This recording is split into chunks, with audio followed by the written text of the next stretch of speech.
Welcome, Ms. Mahua Moitra of Trinamool Congress. Thank you. You have been in Goa for last few months. Now you all are contesting elections. How do you find Goa to be different from rest of the places? This has been a bit of a different experience. Clearly, it's the first state that I'm in. I'm the desk in charge of, so it's obviously a big responsibility. I've looked after district, I've obviously been a member of parliament, but on organizational level, this is a larger responsibility in that it is a state. Having said that, it's a very small state. It's got less voters than even my parliamentary constituency because it's 10-11 lakhs and we deal with average voter size of 12 lakhs per constituency. So number one is the size. Second is there are a few things in Goa that make it distinct from other states. And the political upheaval in Goa, like everyone's accusing us that you've come in and you've kind of upset the apple cart.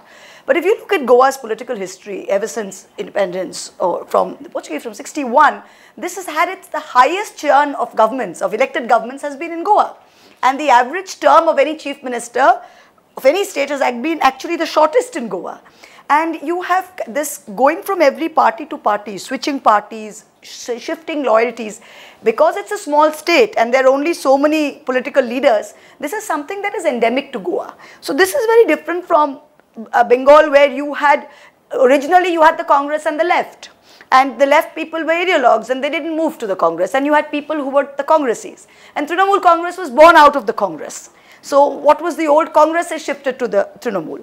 And today now you have the BJP, but this was the kind of, so it's not that churn, that upheaval, those changes we have not seen in Bengal. You had the Congress government till 77, then you had the CPM for another 30 years, then Mamata. Tell me, sir, we have come to Goa to fight the BJP. We have come to defeat the BJP.